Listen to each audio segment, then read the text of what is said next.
새벽 5시 서울 외곽물류센터에서 묵묵히 일하는 73살 조경호. 이 늙은이들 진짜 세상 바뀐 거 몰라요? 젊은 사람들 일거리 뺏어가지 말고 그렇게 느리면 집에서 TV나 보시지. 여긴 왜 왔어요? 32살 장도윤이 노인을 향해 독서를 퍼붓는다.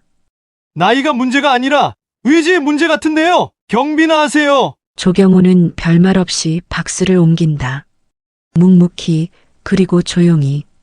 새벽 5시 서울 외곽물류센터의 형광등이 하나둘 켜지기 시작합니다. 찬 공기 속에서 하얀 입김을 내뿜으며 걸어오는 사람들의 발걸음이 콘크리트 바닥에 메아리칩니다. 그 중에서도 유독 일찍 도착하는 한 사람이 있었습니다. 조경호, 73살입니다. 조경호는 작업복을 갈아입으며 거울 속 자신의 모습을 잠깐 바라봅니다. 깊게 패인 주름, 굽은 어깨, 그리고 세월의 무게를 고스란히 담고 있는 눈빛. 하지만 그 눈빛에는 여전히 꺾이지 않은 무언가가 남아 있었습니다. 조경호는 거울에서 시선을 돌리고 로커를 닫습니다. 오늘도 긴 하루가 시작되겠죠. 물류센터 안은 이미 분주합니다. 컨베이어 벨트 위로 끝없이 흘러나오는 택배 상자들, 지게차가 내뿜는 매연, 그리고 여기저기서 들려오는 작업 지시 소리들. 조경호는 자신의 자리로 향하며 동료들과 가볍게 인사를 나눕니다. 안녕하세요. 일찍 오셨네요. 짧은 대화들이지만 그 속에는 서로를 챙기는 마음이 담겨 있습니다. 상하차 작업이 본격적으로 시작됩니다. 조경호는 무거운 박스를 들어 올릴 때마다 허리에 힘을 주며 이를 악물었습니다. 젊은 시절처럼 가볍게 들리지 않는 무게, 점점 굽어가는 허리, 그리고 하루 종일 서 있어야 하는 다리의 아픔. 하지만 조경호는 불평하지 않습니다. 그저 묵묵히 자신의 몫을 해낼 뿐입니다. 점심시간이 되자 노인 노동자들이 휴게실에 모여듭니다. 도시락을 펼치며 나누는 이야기들은 대부분 비슷합니다. 자녀들 걱정, 건강 문제, 그리고 언제까지 이 일을 할 수 있을지에 대한 불안감. 조경호는 그들 사이에서도 유독 과묵한 편입니다. 다른 사람들이 자신의 과거를 털어놓을 때도 조경호는 그저 듣기만 할 뿐 자신의 이야기는 거의 하지 않았습니다. 조 씨는 어떤 일 하셨어요? 말씀하시는 걸 보면 공부 많이 하신 것 같은데. 한 동료가 물어봅니다. 조경호는 잠시 망설이다가 대답합니다. 그냥 회사 다녔습니다. 더 이상 묻지 않는 것이 예의라는 걸 아는 동료들은 자연스럽게 화제를 돌렸습니다. 누구나 말하고 싶지 않은 과거가 있다는 걸 이해하니까요. 오후가 되자 젊은 팀장 장도윤이 현장을 돌아다니기 시작합니다. 32살의 장도윤은 대학을 갓 졸업하고 이 회사에 입사한 지 얼마 되지 않았습니다. 일 처리는 빠르고 정확하지만 나이 든 노동자들을 대하는 태도는 냉정했습니다. 아니, 때로는 무자비하기까지 했죠. 아저씨, 작업 속도가 너무 느려요. 장도윤이 조경호 앞으로 다가와 말합니다. 다른 사람들은 다 맞춰가는데 혼자만 뒤처지면 전체 라인이 밀려요. 조경호는 고개를 끄덕이며 대답합니다. 죄송합니다. 더 빨리 하겠습니다. 하지만 장도윤의 표정은 여전히 불만스럽습니다. 그렇게 느리면 집에서 텔레비전이나 보시지. 여긴 왜 왔어요? 장도윤의 말에 주변 동료들이 눈치를 봅니다. 너무 심한 것 아니냐는 시선들이지만 아무도 감히 말하지는 못합니다. 일자리가 귀한 시대에 팀장에게 대들 수는 없으니까요. 조경호는 별다른 대답 없이 다시 박스를 집어듭니다. 무거운 박스가 어깨를 누르지만 더 무거운 것은 마음입니다. 하지만 조경호는 그 무게를 혼자 견뎌냅니다. 묵묵히 그리고 조용히. 마치 지난 수십 년을 그래왔던 것처럼 말입니다. 퇴근 시간이 되어 작업복을 갈아입으며 조경호는 생각합니다. 오늘도 무사히 하루를 버텼구나. 내일도 또 이런 하루가 기다리고 있겠지. 하지만 조경호는 포기하지 않습니다. 아직 할 수 있는 일이 있고 아직 견딜 수 있는 힘이 남아있으니까요. 비록 누구도 그의 진짜 이름을 모르고 누구도 그의 과거를 알지 못하지만 조경호는 오늘도 자신의 자리를 지켜냅니다. 며칠이 흘렀습니다. 조경호의 일상은 여전히 반복됩니다. 새벽 5시 출근, 하루 종일 이어지는 상하차 작업, 그리고 저녁 늦게 고시원으로 돌아가는 길. 하지만 장도윤 팀장의 태도는 날이 갈수록 더욱 거칠어져 갔습니다. 아저씨들 정말 답답해요. 장도윤이 휴게실에서 다른 직원들과 이야기하는 소리가 들립니다. 요즘 노인분들 진짜 이해 안 가요. 나이 들면 집에서 쉬어야지. 왜 이런 데까지 와서 젊은 사람들 일거리 뺏어가죠? 조경호는 구석에서 도시락을 먹으며 그 말을 듣고 있었습니다. 가슴이 답답해지지만 여전히 아무 말 하지 않았습니다. 참는 것에 익숙해진 세월이었으니까요. 그런데 이날은 조금 달랐습니다. 휴게실에 모인 젊은 직원들 사이에서 장도윤이 평소보다 기분이 좋아 보였거든요. 승진 소식이라도 들었는지 아니면 좋은 일이 있었는지 말입니다. 그런데 팀장님, 항상 궁금했는데 어떻게 이렇게 젊은 나이에 팀장이 되셨어요? 한 후배 직원이 물어봅니다. 장도윤은 우쭐한 표정으로 대답했습니다. 뭐 실력도 있고요. 그리고 솔직히 말하면 아버지 덕도 좀 있죠. 장도윤이 웃으며 말합니다. 우리 아버지도 공기업에서 고위직 하셨거든요. 정말 실력 있는 분이셨어요. 조경호의 손이 젓가락을 잡은 채로 멈춥니다. 공기업 고위직이라는 말에 무언가 섬뜩한 예감이 들었기 때문입니다. 근데 좀 억울하게 그만두셨어요. 장도윤이 계속 말합니다. 옛날에 내부 감사 같은 거에 걸려서요. 사실 그때는 다들 그렇게 했는데 우리 아버지만 유독 타겟이 된 것 같아요. 실력도 있었고 승진도 빨랐는데 그냥 시기하는 사람들이 많았나 봐요. 조경호의 심장이 빨리 뛰기 시작합니다. 설마 하는 생각이 머리를 스쳐 지나갔거든요. 하지만 아직은 확신할 수 없었습니다. 세상에 그런 우연이 있을 리가 없잖아요. 그래서 어떻게 되셨는데요? 다른 직원이 궁금해하며 묻습니다. 해고됐죠. 억울하게요. 장도윤의 목소리에 분노가 섞여 들어갑니다. 그때 감사실장이라는 사람이 정말 무자비했대요. 증거도 제대로 없으면서 일방적으로 밀어붙였다고 하더라고요. 아버지가 얼마나 억울해하셨는지 몰라요. 조경호의 얼굴이 창백해집니다. 이제 거의 확신에 가까워졌습니다. 하지만 마지막 확인이 필요했습니다. 아버님 성함이 뭐세요? 한 직원이 무심코 물어봅니다. 장도윤은 잠시 망설이다가 대답합니다. 장기섭이요. 장기섭. 정말 훌륭한 분이셨는데 그런 일을 당하셔서. 그 순간 조경호의 손에서 젓가락이 떨어집니다. 딸그랑 하는 소리가 조용한 휴게실에 울려 퍼집니다. 모든 사람들의 시선이 조경호에게 집중되었지만 조경호는 아무것도 보이지 않았습니다. 장기섭. 그 이름이 조경호의 머릿속에서 맴돕니다.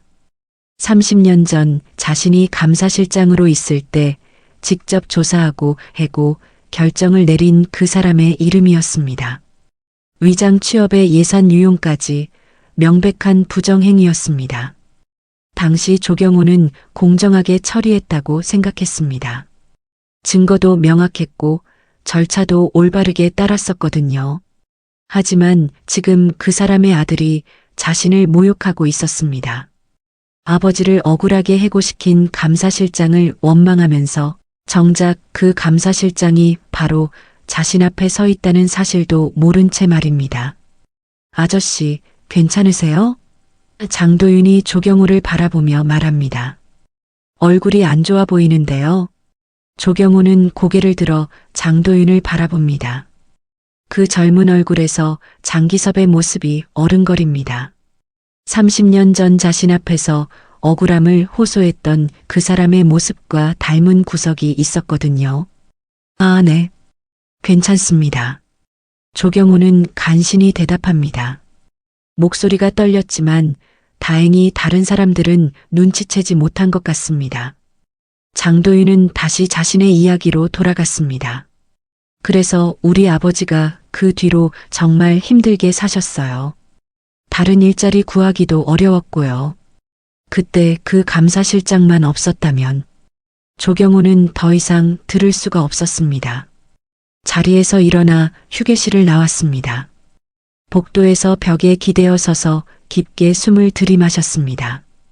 가슴이 답답하고 머리가 어지러웠습니다. 30년이 지난 지금 운명은 참으로 기묘한 장난을 치고 있었습니다. 자신이 해고시킨 사람의 아들이 지금 자신을 괴롭히고 있다니. 그리고 그 아들은 자신의 아버지가 억울하게 당했다고 믿고 있었습니다. 조경호는 그날 밤 고시원에 돌아와서도 잠을 이룰 수 없었습니다. 침대에 누워 천장을 바라보며 30년 전의 기억을 떠올렸습니다. 장기섭 사건은 분명 정당한 처리였습니다. 하지만 지금 와서 보니 그 뒤의 이야기까지는 생각하지 못했었네요. 한 사람의 해고가 한 가정에 어떤 영향을 미쳤는지, 그리고 그 아들이 아버지에 대해 어떤 기억을 갖고 자랐는지 말입니다. 그날 밤 조경호는 고시원 책상 앞에 앉았습니다. 작은 형광등 불빛 아래서 오래된 서류 뭉치를 꺼내 놓았습니다. 퇴직한 지 벌써 10년이 넘었지만 조경호는 여전히 이 자료들을 간직하고 있었습니다. 당시 감사실장 시절의 중요한 기록들이었거든요. 왜 이런 자료들을 보관하고 있었을까요? 조경호 자신도 정확한 이유를 알지 못했습니다. 아마도 자신이 했던 일들에 대한 책임감 때문이었을 겁니다. 언젠가는 이 기록들이 필요할 때가 올 것이라는 막연한 생각도 있었고요.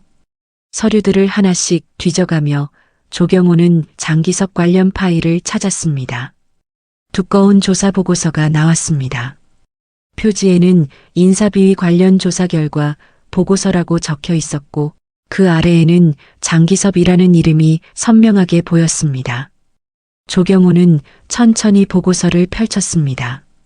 30년 전의 기억이 생생하게 되살아났습니다. 장기섭은 당시 중간관리직이었는데 채용 과정에서 서류를 조작했다는 제보가 들어왔었습니다. 조사 결과 위장 취업뿐만 아니라 부서 예산을 개인적으로 유용한 사실까지 드러났었죠. 보고서를 읽어가며 조경호는 당시의 상황을 차근차근 되짚어봤습니다. 증거는 명백했습니다. 위조된 학력증명서, 조작된 경력사항, 그리고 무엇보다 부서 예산을 빼돌린 통장 내역까지 모든 것이 명확하게 기록되어 있었습니다. 이렇게 확실한 증거가 있었는데 조경호는 혼잣말로 중얼거렸습니다. 당시 조경호는 이 사건을 처리하면서 한치의 의심도 없었습니다. 부정은 부정이고 공직자로서 해서는 안 될 일이었으니까요.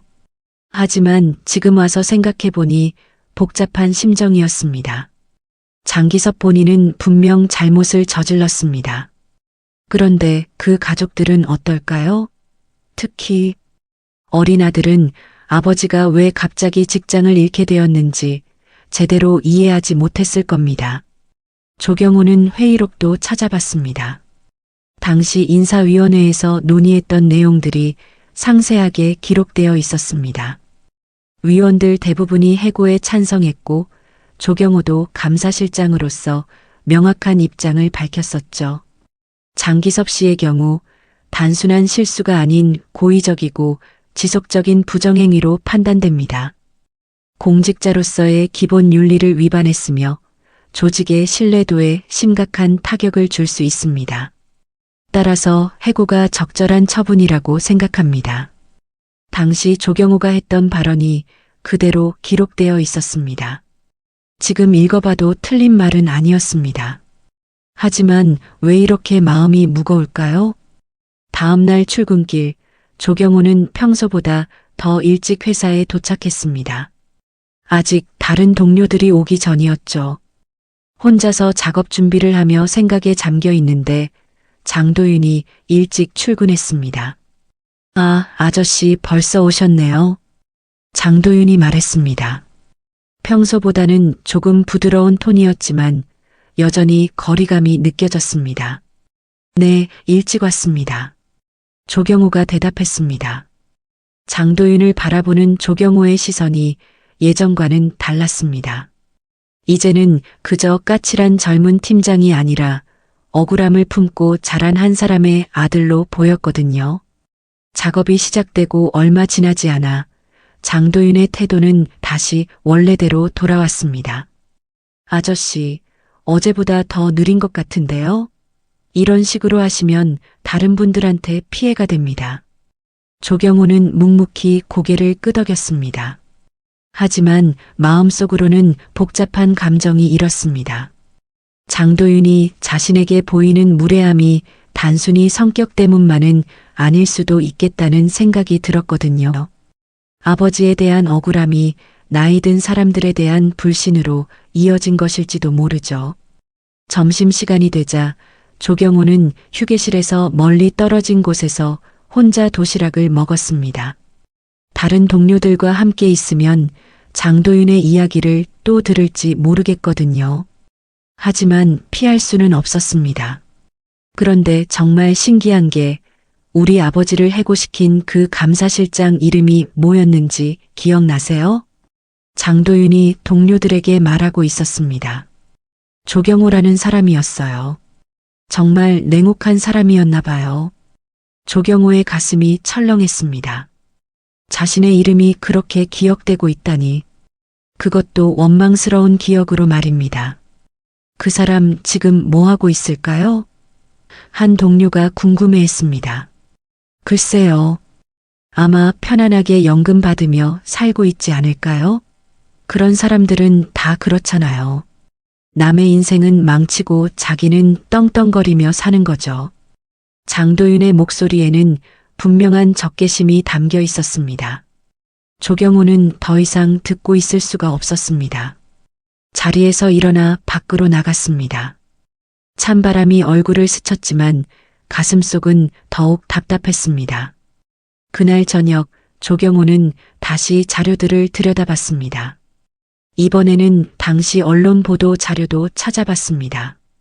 장기섭 사건이 신문에 실렸던 기사들이었죠. 공기업 직원 부정채용 및 예산 유용으로 해고, 감사실의 철저한 조사로 비리 척결 같은 제목들이 보였습니다. 당시에는 정의로운 일을 했다고 생각했습니다. 하지만 지금은 다른 관점에서 보게 됩니다. 한 사람의 잘못된 선택이 가족 전체에게 어떤 상처를 남겼는지, 그리고 그 상처가 어떻게 다음 세대에게까지 전해졌는지 말입니다. 며칠이 흘렀지만 조경호의 마음은 여전히 무겁습니다. 매일 아침 출근할 때마다 장도윤과 마주치는 것이 부담스러워졌거든요. 그런데 설상가상으로 장도윤의 태도는 점점 더 거칠어져 갔습니다. 마치 조경호를 의도적으로 괴롭히는 것처럼 보일 정도였죠. 아저씨, 정말 답답해요. 장도윤이 작업 중인 조경호에게 다가와 말합니다. 다른 분들은 다 적응하셨는데 혼자만 계속 이런 식이면 어떻게 해요? 나이가 문제가 아니라 의지의 문제 같은데요. 조경호는 묵묵히 고개를 끄덕입니다. 반박하고 싶은 마음도 있었지만 참았습니다. 자신의 정체를 밝힐 수도 없고 그렇다고 젊은 팀장과 다투고 싶지도 않았거든요. 하지만 장도윤의 공격은 거기서 끝나지 않았습니다. 솔직히 말씀드리면 이런 일은 체력이 받쳐줘야 하는 거예요. 무리하시지 말고 다른 일을 찾아보시는 게 어떨까요? 경비 같은 거 말이에요. 주변 동료들이 불편한 시선을 보냅니다.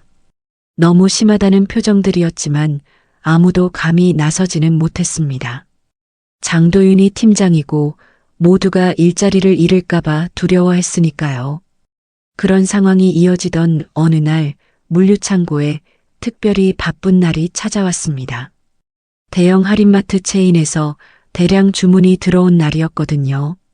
모든 직원들이 평소보다 2배는 빠르게 움직여야 하는 상황이었습니다.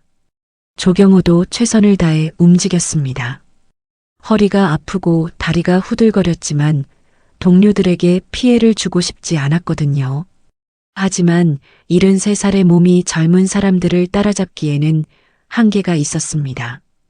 조 아저씨, 좀 더 빨리 해주세요. 장도윤이 큰 소리로 외쳤습니다. 전체 라인이 밀리고 있어요. 조경호는 더욱 서둘렀습니다. 그런데 그때였습니다. 무거운 상자를 급하게 옮기다가 손에서 놓쳐버린 것이죠. 상자가 바닥에 떨어지면서 안에 들어있던 물건들이 쏟아져 나왔습니다. 순간 작업장이 조용해졌습니다. 모든 사람들의 시선이 조경호에게 집중되었고 장도윤의 얼굴은 분노로 일그러졌습니다. 이게 뭐 하는 짓이에요? 장도윤이 조경호에게 다가오며 소리쳤습니다. 지금 얼마나 바쁜 상황인지 모르세요? 이런 식으로 실수하면 전체 일정이 다 망가져요. 조경호는 황급히 쏟아진 물건들을 주워 담으려 했습니다. 죄송합니다. 제가 너무 서둘렀나 봅니다. 하지만 장도윤은 멈추지 않았습니다. 죄송하다고 해결되는 문제가 아니에요. 여기서 사고라도 나면 보험도 제대로 안 나와요. 회사에서 책임질 수 있다고 생각하세요? 주변 동료들이 조경호를 도우려 했지만 장도윤이 손짓으로 막았습니다. 아니에요. 본인이 한 일은 본인이 처리해야죠. 조경호는 무릎을 꿇고 하나하나 물건을 주워 담았습니다. 73살의 노인이 젊은 사람들 앞에서 무릎을 꿇고 있는 모습을 보며 몇몇 동료들은 고개를 돌렸습니다. 차마 보고 있을 수가 없었거든요. 당신 하나 때문에 전부 피해 입어요. 장도윤이 차가운 목소리로 말했습니다.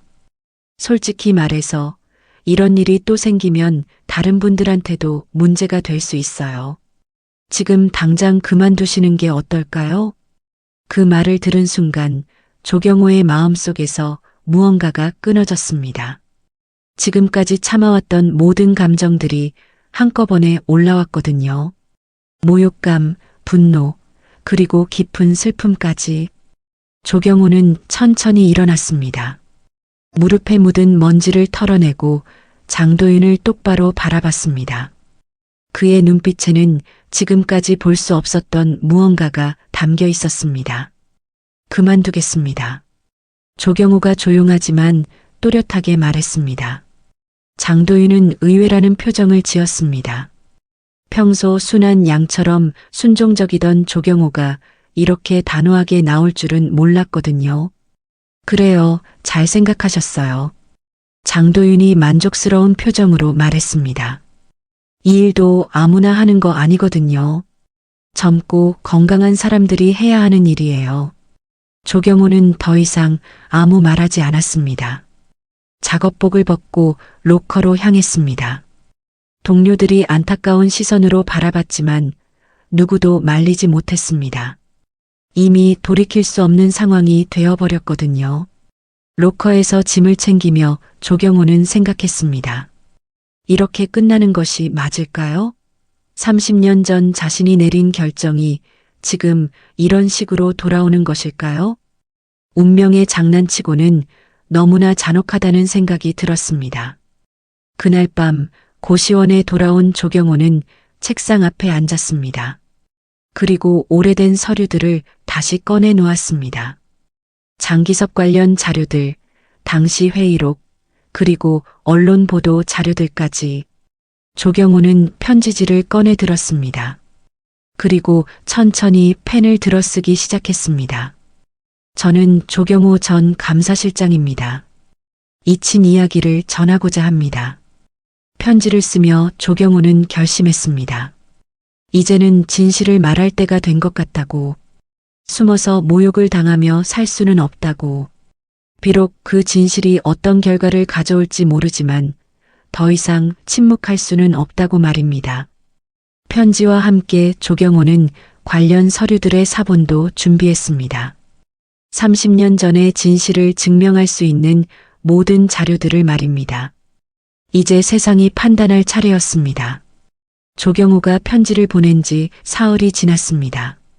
그동안 조경호는 고시원에서 조용히 지내며 다음에 할 일을 생각하고 있었습니다. 일자리를 잃은 것은 아쉽지만 더 이상 그 굴욕을 참을 수는 없었거든요. 그런데 그날 아침 조경호의 휴대폰이 울렸습니다. 모르는 번호였지만 받아봤습니다. 안녕하세요. 시사주간지 기자 김민수라고 합니다. 혹시 조경호 전 감사실장님이시죠? 조경호의 심장이 빨리 뛰기 시작했습니다. 벌써 연락이 온 것입니다. 네, 맞습니다. 보내주신 자료 잘 받았습니다. 정말 놀라운 이야기네요. 혹시 직접 만나서 인터뷰를 할 수 있을까요? 조경호는 잠시 망설였습니다.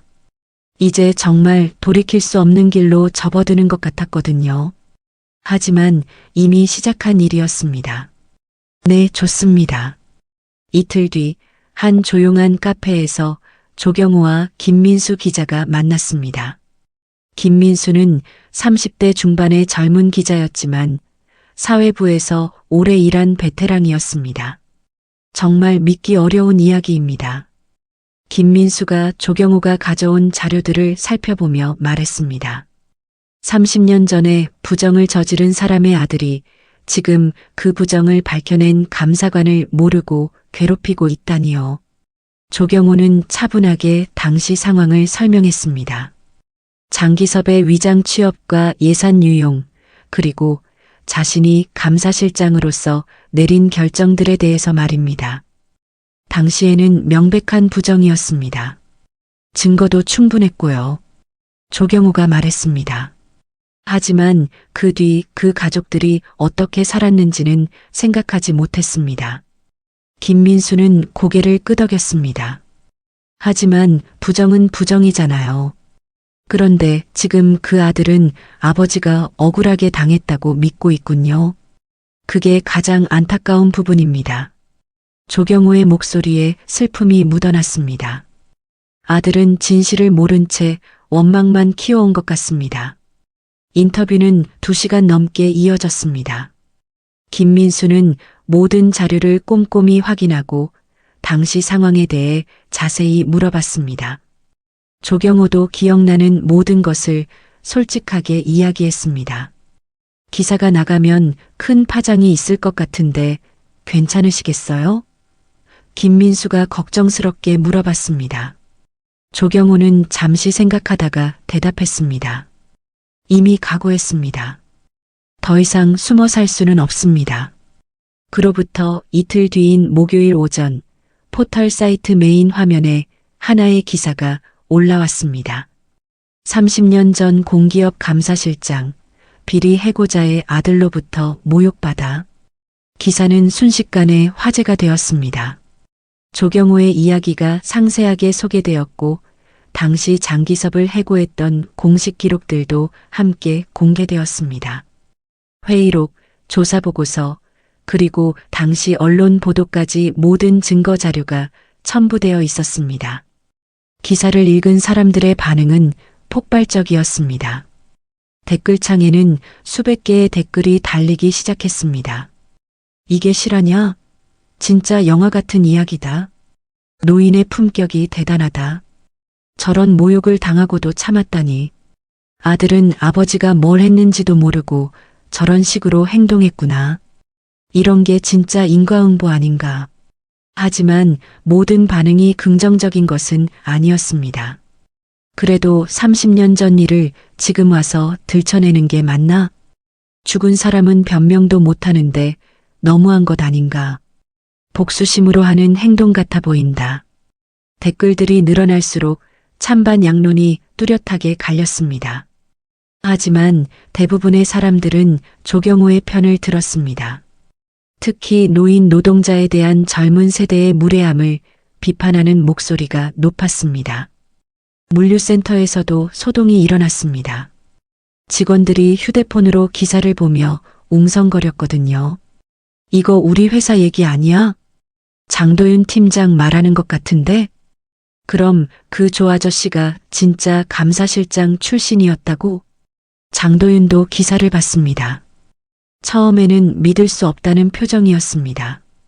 그 순한 노인이 자신의 아버지를 해고시킨 당사자였다니요. 그것도 30년 전의 일이 이런 식으로 드러나다니요. 하지만 기사에 첨부된 자료들을 보고 나서는 할 말을 잃었습니다. 모든 것이 명확하게 기록되어 있었거든요. 아버지의 위장 취업, 예산 유용, 그리고 그로 인한 해고 결정까지. 이럴 수가. 장도윤은 혼잣말로 중얼거렸습니다. 회사에서도 긴급 회의가 열렸습니다. 언론에 회사 이름이 나온 것은 아니지만 내용상 어느 회사인지 금세 알려질 것이 뻔했거든요. 팀장님, 회의실로 와주세요. 인사팀에서 장도윤을 불렀습니다. 장도윤은 무거운 발걸음으로 회의실로 향했습니다. 인사팀장과 임원들이 심각한 표정으로 앉아 있었습니다. 이 기사에 대해서 아시죠? 인사팀장이 태블릿을 보여주며 물어봤습니다. 장도윤은 고개를 끄덕였습니다. 네, 봤습니다. 혹시 이게 사실인가요? 조경호 씨를 그런 식으로 대했나요? 장도윤은 대답하기 어려웠습니다. 사실이었거든요. 하지만 그때는 그 노인이 자신의 아버지와 관련된 사람인 줄 몰랐습니다. 그때는 몰랐습니다. 그분이 누구신지 말입니다. 그게 중요한 게 아닙니다. 임원 중 한 명이 날카롭게 말했습니다. 나이 든 직원을 그런 식으로 대한 것 자체가 문제입니다. 회의는 1시간 넘게 이어졌습니다. 장도윤은 변명하려 했지만 점점 궁지에 몰렸습니다. 회사 입장에서는 이미 언론에 나간 이상 조치를 취하지 않을 수 없었거든요. 한편 조경호는 고시원에서 조용히 기사에 달린 댓글들을 읽고 있었습니다. 많은 사람들이 자신을 지지해주고 있다는 것을 알 수 있었습니다. 하지만 마음이 완전히 가벼워지지는 않았습니다. 이제 정말 시작일 뿐이었거든요. 진실은 밝혀졌지만 그 진실이 어떤 결과를 가져올지는 아무도 알 수 없었습니다. 조경호는 창밖을 바라보며 깊은 숨을 들이마셨습니다. 긴 싸움이 시작된 것 같았습니다. 기사가 나간 지 이틀째 파장은 걷잡을 수 없이 커졌습니다. 처음에는 한 언론사의 단독 기사였지만 이제는 여러 매체에서 후속 보도를 쏟아내고 있었습니다. 조경호의 이야기는 단순한 개인적 갈등을 넘어서 사회적 이슈로 번지고 있었거든요. 물류센터에서는 연일 기자들이 찾아왔습니다. 회사 정문 앞에서 카메라를 들고 서 있는 모습이 직원들을 불안하게 만들었습니다. 장도윤은 출근길부터 기자들의 질문 세례를 받아야 했습니다. 팀장님, 조경호 씨를 정말 그런 식으로 대하셨나요? 아버님이 부정을 저질렀다는 사실을 알고 계셨나요? 지금 심정이 어떠신가요? 장도윤은 노 코멘트만 반복하며 황급히 회사 안으로 들어갔습니다. 하지만 피할 수는 없었습니다. 회사에서 공식적인 입장을 정리해야 한다고 통보해 왔거든요. 인사팀에서 장도윤을 다시 불렀습니다. 이번에는 더 높은 임원들이 참석했습니다. 상무까지 자리를 함께했습니다. 장 팀장, 이 사태가 어디까지 번질지 모르겠습니다. 상무가 심각한 표정으로 말했습니다. 회사 이미지에 치명적인 타격을 줄 수 있어요. 장도윤은 땀을 흘리며 대답했습니다. 상무님, 그때는 정말 몰랐습니다. 그분이 아버지와 관련된 분인 줄 몰랐어요. 그게 핵심이 아닙니다. 인사팀장이 차갑게 말했습니다. 나이 든 직원을 함부로 대한 것 자체가 문제예요. 더구나 언론까지 관심을 갖고 있는 상황에서는 더욱 그렇습니다. 상무가 서류를 넘기며 말했습니다. 인사위원회에서 논의한 결과입니다. 장 팀장은 당분간 정직 처분을 받게 됩니다. 그리고 추가 조사가 진행될 예정입니다. 장도윤의 얼굴이 창백해졌습니다. 정직이요? 그럼 제가 뭘 잘못했다는 건가요? 직장 내 괴롭힘, 나이 차별, 그리고 회사 이미지 실추 등 여러 가지 문제가 있습니다. 인사팀장이 차근차근 설명했습니다. 특히 채용 과정에서 아버님의 배경이 작용했는지도 함께 조사할 예정입니다. 그 말을 들은 순간 장도윤은 처음으로 진짜 불안함을 느꼈습니다. 지금까지는 그저 언론의 관심이 조금 귀찮을 뿐이라고 생각했었거든요. 하지만 이제는 자신의 커리어 전체가 위험에 처했다는 것을 깨달았습니다. 제 아버지는 이미 돌아가셨습니다. 장도윤이 억울함을 토로했습니다. 그런데 지금 와서 그때 일을 들춰내는 게 공정한가요? 상무가 한숨을 쉬며 말했습니다. 장 팀장, 문제는 과거가 아닙니다. 지금 장 팀장이 보인 행동이 문제예요. 그 조경호 씨가 누구든 상관없이 직장 선배를 그런 식으로 대해서는 안 되는 거 아닙니까? 회의가 끝나고 장도윤은 빈 복도를 걸었습니다. 동료들의 시선이 예전과 달랐습니다. 동정하는 눈빛도 있었지만 대부분은 거리감을 두려는 모습이었습니다. 이런 상황에 휘말리고 싶어하는 사람은 없었으니까요. 점심시간에 장도윤은 혼자 식당에 앉았습니다. 평소라면 여러 후배들이 함께 앉았을 텐데 오늘은 아무도 다가오지 않았습니다. 휴대폰을 꺼내 기사를 다시 읽어봤습니다. 기사에는 아버지 장기섭의 부정행위가 상세하게 기록되어 있었습니다. 위장 취업뿐만 아니라 부서 예산을 개인적으로 사용한 내역까지 모든 증거가 명확했습니다. 장도윤은 충격을 받았습니다. 지금까지 아버지로부터 들었던 이야기와는 완전히 달랐거든요. 아버지는 항상 자신이 억울하게 당했다고 말했었습니다. 능력 있는 사람을 시기한 동료들의 모함이라고 했었죠. 하지만 이 기록들을 보니 그게 아니었습니다. 아버지는 정말로 부정을 저질렀고 조경호는 정당한 절차에 따라 처리했던 것입니다. 아버지가 거짓말을 하신 건가? 장도윤은 혼잣말로 중얼거렸습니다. 그 순간 장도윤은 자신의 지난 행동들을 되돌아봤습니다. 조경호에게 했던 무례한 말들, 모욕적인 태도들, 그 모든 것이 잘못된 정보에 기반한 것이었습니다. 오후에는 더 큰 충격이 기다리고 있었습니다. 방송사에서 연락이 온 것입니다. 저녁 뉴스에서 이 사건을 다룰 예정이라는 것이었죠. 인터뷰에 응해주실 수 있나요? 기자가 물어봤습니다. 장도윤은 고민했습니다. 인터뷰를 하면 더 큰 관심을 받을 수도 있지만 자신의 입장을 정리할 기회이기도 했습니다. 해보겠습니다. 장도윤이 결정했습니다. 저녁 뉴스 시간, 장도윤은 카메라 앞에 서 있었습니다. 기자가 날카로운 질문을 던졌습니다. 아버님이 부정을 저질렀다는 사실을 알고 계셨나요? 장도윤은 당황하며 대답했습니다. 아니요, 몰랐습니다. 아버지께서는 억울하게 당하셨다고 하셨거든요. 그렇다면 조경호 씨에게 보인 행동은 어떻게 설명하시겠어요? 그건 장도윤이 말을 막혔습니다. 아버지 일과는 상관없이 제가 잘못했습니다. 하지만 다음 질문이 더 어려웠습니다.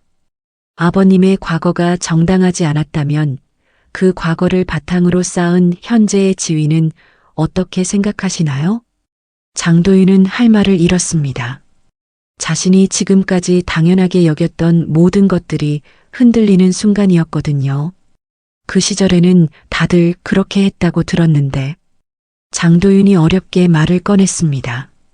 하지만 그 말은 오히려 역효과를 낳았습니다. 다음 날 신문에는 과거 부정이 정당하다는 식으로 발언이라는 제목의 기사가 실렸습니다. 한 평론가는 이렇게 논평했습니다. 과거가 정당하지 않았다면 지금도 그 뿌리는 부끄러워해야 합니다. 잘못된 과거를 당연하게 여기는 태도야말로 진짜 문제입니다. 장도윤의 상황은 점점 더 어려워졌습니다. 회사에서는 추가 조사를 진행한다고 통보했고 언론의 관심도 계속 이어지고 있었습니다. 그날 밤 장도윤은 아버지의 유품을 뒤져봤습니다. 혹시 진실을 알 수 있는 단서가 있을까 해서였죠. 하지만 찾은 것은 실망뿐이었습니다. 아버지가 정말로 부정을 저질렀다는 것을 확인할 수 있는 자료들이 나왔거든요. 장도윤은 처음으로 깨달았습니다. 자신이 지금까지 잘못된 신념을 갖고 살아왔다는 것을, 그리고 그 잘못된 신념이 무고한 사람을 해쳤다는 것을 말입니다. 일주일이 지나자 상황은 완전히 바뀌었습니다. 처음에는 개인적인 갈등으로 시작된 이야기가 이제는 사회 전체가 주목하는 사건이 되어버렸거든요. 시민단체에서는 성명서를 발표했고 국회의원들도 이 사안에 대해 언급하기 시작했습니다. 조경호는 여전히 고시원에서 조용히 지내고 있었습니다. 연일 인터뷰 요청이 들어왔지만 대부분 거절했습니다. 진실을 밝히는 것이 목적이었지 유명해지고 싶어서 한 일이 아니었거든요. 하지만 세상의 관심은 멈추지 않았습니다. 특히 노인 인권단체에서 적극적으로 나섰습니다. 나이 차별 없는 일터 만들기 시민연대에서는 조경호의 사례를 대표적인 연령 차별 사건으로 규정하고 캠페인을 시작했습니다. 정의는 늙지 않는다라는 슬로건을 내걸고 전국적인 서명 운동을 벌였습니다. 불과 사흘 만에 10만 명이 넘는 사람들이 서명에 참여했습니다. 한편 장도윤의 상황은 더욱 심각해졌습니다. 회사에서는 공식적으로 정직 처분을 발표했고 인사위원회 회부까지 결정되었습니다. 더 큰 문제는 장도윤의 채용 과정까지 재조사한다는 것이었습니다. 팀장님 채용 당시 아버님의 배경이 고려되었는지 철저히 조사하겠습니다. 인사팀장이 통보했습니다. 만약 부정한 영향이 있었다면 그에 상응하는 조치를 취할 것입니다. 장도윤은 변호사를 찾아갔습니다. 하지만 변호사의 말은 희망적이지 않았습니다. 솔직히 말씀드리면 상황이 좋지 않습니다. 변호사가 고개를 저었습니다. 언론의 관심이 이렇게 큰 상황에서는 회사도 강력한 조치를 취할 수밖에 없어요. 더구나 아버님의 과거까지 문제가 된 이상 장도윤은 절망감을 느꼈습니다. 지금까지 쌓아온 모든 것이 한순간에 무너져 내리고 있었거든요. 그날 오후 장도윤은 기자들 앞에서 기자회견을 열었습니다. 마지막으로 자신의 입장을 정리하고 싶었기 때문입니다. 먼저 조경호 선생님께 진심으로 사과드립니다. 장도윤이 고개를 숙이며 말했습니다. 제가 보인 행동은 변명의 여지가 없습니다. 기자들은 질문을 쏟아냈습니다. 그럼 지금까지 알고 있던 아버님에 대한 이야기가 모두 거짓이었나요? 장도윤은 힘겹게 대답했습니다. 아버지께서 제게 말씀하신 내용과 실제 기록이 다른 것 같습니다. 저도 충격을 받았습니다. 아버님이 거짓말을 하셨다는 건가요? 장도윤이 말을 멈췄습니다. 아버지를 거짓말쟁이라고 할 수는 없었거든요. 아마도 아버지 나름대로는 억울한 마음이 있으셨을 겁니다. 하지만 객관적인 사실은 다른 것 같습니다. 그렇다면 지금까지의 인생 자체가 잘못된 토대 위에 세워진 건 아닌가요? 그 질문에 장도윤은 할 말을 잃었습니다. 정말로 그런 것 같았거든요. 아버지에 대한 잘못된 정보를 바탕으로 살아온 인생, 그리고 그 바탕 위에서 쌓은 커리어까지. 아버지가 그렇게까지 잘못하신 건 아니에요. 장도윤이 어렵게 말을 꺼냈습니다. 그 시절에는 다들 그렇게 했다고 하더라고요. 하지만 그 말은 또 다른 논란을 불러일으켰습니다. 다음 날 신문에는 과거 부정행위를 정당화하는 발언이라는 제목의 기사가 실렸습니다. 한 사회학 교수는 이렇게 논평했습니다. 과거의 잘못을 그 시절에는 다들 그랬다는 식으로 합리화하려는 태도야말로 문제의 본질입니다. 잘못은 잘못으로 인정하고 반성해야 합니다. 여론은 점점 더 장도윤에게 불리해졌습니다. 소셜미디어에서는 기득권의 오만함이라는 해시태그가 급속도로 퍼져나갔습니다. 아버지 잘못으로 얻은 기회를 당연하게 여기면서 정작 그 피해자를 모욕했다니. 이런 사람들이 우리 사회 곳곳에 얼마나 많을까? 진짜 무서운 건 본인들이 잘못인 줄도 모른다는 것. 댓글들은 날이 갈수록 거세졌습니다. 조경호는 이런 상황을 지켜보며 복잡한 마음이었습니다. 진실이 밝혀진 것은 다행이었지만 장도윤이 이렇게까지 몰리는 것은 원치 않았거든요. 그래서 조경호는 마침내 공식 인터뷰에 응하기로 결정했습니다. 더 이상 침묵하고 있을 수는 없다고 생각했습니다. 주요 방송사의 시사 프로그램에 출연한 조경호는 차분하게 자신의 입장을 밝혔습니다. 저는 복수를 하려던 것이 아닙니다. 조경호가 말했습니다. 그저 더 이상 모욕을 당하며 살 수는 없다고 생각했을 뿐입니다. 진행자가 물어봤습니다. 장도윤 씨에 대해서는 어떻게 생각하세요? 조경호는 잠시 생각하다가 대답했습니다. 그 젊은이도 피해자라고 생각합니다. 잘못된 정보를 듣고 자란 것이니까요. 하지만 그것이 다른 사람을 모욕할 이유는 되지 못합니다. 앞으로는 어떻게 하실 계획인가요? 세월이 지나도 부정한 과거는 숨길 수 없다는 것을 보여주고 싶었습니다. 조경호의 목소리에는 확신이 담겨 있었습니다. 진실은 언젠가는 드러나게 되어 있습니다. 그 인터뷰는 큰 화제가 되었습니다.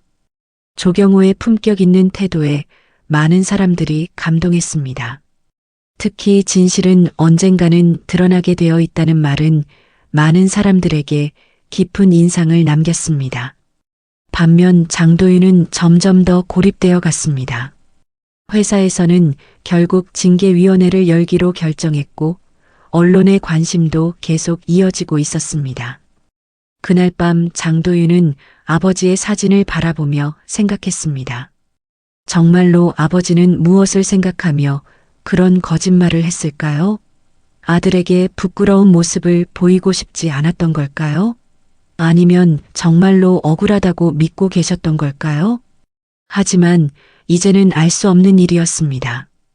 중요한 것은 현재였습니다. 그리고 현재의 장도윤은 완전히 몰락한 상태였습니다. 사건이 터진 지 한 달이 지났습니다. 조경호의 이야기는 이제 단순한 개인적 사연을 넘어서 사회 전체의 화두가 되었습니다. 노인 인권, 직장 내 괴롭힘, 그리고 과거사 정리에 대한 논의가 전국적으로 확산되었거든요. 조경호에게는 예상하지 못했던 제안들이 들어오기 시작했습니다. 가장 먼저 연락을 해온 곳은 국가청렴위원회였습니다. 조경호 선생님, 저희가 진행하는 공직윤리 강화 사업에 자문위원으로 참여해 주실 수 있겠습니까? 위원회 담당자가 정중하게 부탁했습니다. 조경호는 처음에는 고사하려 했습니다. 이미 은퇴한 몸이고 더 이상 공적인 일에 관여하고 싶지 않았거든요. 하지만 담당자의 다음 말이 마음을 움직였습니다. 선생님의 경험과 소신이 꼭 필요합니다. 공직자들에게 진정한 청렴함이 무엇인지 보여주실 수 있는 분은 선생님뿐입니다. 조경호는 며칠 동안 고민했습니다. 그리고 결국 수락하기로 결정했습니다. 자신의 경험이 사회에 조금이라도 도움이 될 수 있다면 의미 있는 일이라고 생각했거든요. 첫 번째 강연은 한 대기업에서 열렸습니다. 임원들과 팀장급 직원들이 참석한 자리였습니다. 조경호는 단상에 서서 차분하게 말하기 시작했습니다. 청렴함이라는 것은 특별한 것이 아닙니다. 그저 옳은 일을 옳다고 말하고 그른 일을 그르다고 말하는 용기입니다. 조경호의 목소리에는 30여 년간 공직 생활을 해온 사람만이 가질 수 있는 무게감이 담겨 있었습니다. 때로는 그 용기가 여러분을 어려운 상황에 빠뜨릴 수도 있습니다. 저처럼 말입니다. 조경호가 쓴웃음을 지었습니다. 하지만 진실은 언젠가는 빛을 보게 되어 있습니다. 그리고 그때 여러분은 자신이 옳은 선택을 했다는 것을 알게 될 것입니다. 강연이 끝나고 한 참석자가 질문했습니다. 그런데 선생님, 힘들지 않으셨나요? 택배 상하차 일을 하시면서 말입니다. 조경호는 잠시 생각하다가 대답했습니다. 힘들었습니다. 하지만 그 시간들이 저에게는 소중한 배움의 시간이었습니다. 현장에서 일하는 분들의 마음을 이해할 수 있었거든요. 다른 참석자가 또 물어봤습니다. 장도윤 씨에 대해서는 어떻게 생각하십니까? 조경호는 신중하게 답했습니다. 그 젊은이도 피해자라고 생각합니다. 잘못된 정보로 인해 잘못된 길을 걸었던 것이니까요. 하지만 이제라도 깨달았다면 다시 시작할 수 있을 것입니다. 한편 장도윤의 상황은 여전히 어려웠습니다. 회사에서는 결국 해고 결정을 내렸고 새로운 일자리를 구하는 것도 쉽지 않았습니다. 이 사건으로 인해 이미 유명해진 상태였거든요. 장도윤은 작은 아파트로 이사를 했습니다. 전세금도 줄이고 생활비도 절약해야 했습니다. 그동안 당연하게 여겼던 것들이 얼마나 소중한지 이제야 깨닫게 되었습니다. 어느 날 장도윤은 조경호에게 편지를 썼습니다. 직접 만나서 사과하고 싶었지만 아직은 그럴 용기가 나지 않았거든요. 조경호 선생님께 먼저 진심으로 사과드립니다. 제가 보인 무례한 행동들을 변명할 생각은 없습니다. 다만 아버지에 대한 잘못된 정보로 인해 선생님께 상처를 드린 것에 대해 깊이 반성하고 있습니다. 언젠가 기회가 된다면 직접 찾아뵙고 사과드리겠습니다. 조경호는 그 편지를 받고 마음이 복잡했습니다. 분노보다는 안타까움이 더 컸습니다. 젊은 나이에 모든 것을 잃게 된 장도윤이 안쓰러웠거든요. 시간이 흘러 가을이 되었습니다. 조경호는 이제 정기적으로 강연을 다니고 있었습니다. 공무원 교육원, 대학교, 기업체 등 다양한 곳에서 그의 이야기를 듣고 싶어 했습니다. 정의는 늙지 않는다는 캠페인도 계속 이어졌습니다. 전국의 노인복지센터에서는 조경호의 사진과 함께 이 슬로건을 걸어놓았습니다. 나이가 들어도 포기하지 말라는 의미였습니다. 택배장에서 함께 일했던 동료들도 조경호를 찾아왔습니다. 조 씨, 정말 대단하세요. 한 동료가 말했습니다. 그냥 조용히 지내시는 줄 알았는데 이런 큰일을 해내시다니. 조경호는 웃으며 대답했습니다. 저는 그냥 제 할 일을 했을 뿐입니다. 여러분도 그동안 고생 많으셨어요. 동료들은 조경호가 유명해진 것을 자랑스러워했습니다. 그들에게도 조경호는 희망과 같은 존재였거든요. 나이가 들어도 당당할 수 있다는 것을 보여준 사람이었으니까요. 겨울이 오기 전 조경호는 국회에서 열린 토론회에 참석했습니다. 직장 내 나이 차별 방지법에 대한 논의였습니다. 조경호의 사례가 법 제정의 중요한 근거가 되었거든요. 나이가 들었다고 해서 함부로 대해서는 안 됩니다. 조경호가 국회의원들 앞에서 말했습니다. 경험과 지혜는 나이와 함께 쌓이는 소중한 자산입니다. 그것을 인정하고 존중하는 사회가 되어야 합니다. 토론회가 끝나고 한 기자가 물어봤습니다. 지금 어떤 기분이신가요? 조경호는 잠시 생각하다가 대답했습니다. 처음으로 제 이름을 되찾은 기분입니다. 오랫동안 이름 없는 사람으로 살았는데 이제는 당당하게 조경호라고 말할 수 있습니다. 그날 저녁 조경호는 한강을 따라 천천히 걸었습니다. 찬바람이 불었지만 마음은 따뜻했습니다. 많은 사람들이 그의 이야기에 관심을 갖고 사회가 조금씩이나마 변화하고 있다는 것을 느낄 수 있었거든요. 조경호는 하늘을 올려다봤습니다. 별들이 반짝이고 있었습니다. 어둠 속에서도 빛을 잃지 않는 별들처럼 자신도 어려운 시간을 견뎌냈다는 생각이 들었습니다. 정의는 정말 늙지 않는구나. 조경호가 혼잣말로 중얼거렸습니다. 이제 조경호는 더 이상 택배장에 이름 없는 노인이 아니었습니다. 사회의 부정과 맞서 싸운 용기 있는 사람, 나이가 들어도 당당함을 잃지 않은 어른, 그리고 무엇보다 자신의 이름을 되찾은 조경호였습니다. 그의 이야기는 많은 사람들에게 희망과 용기를 주었습니다. 나이가 들어도 포기하지 말라고, 진실은 언젠가 빛을 본다고 말하면서 말입니다.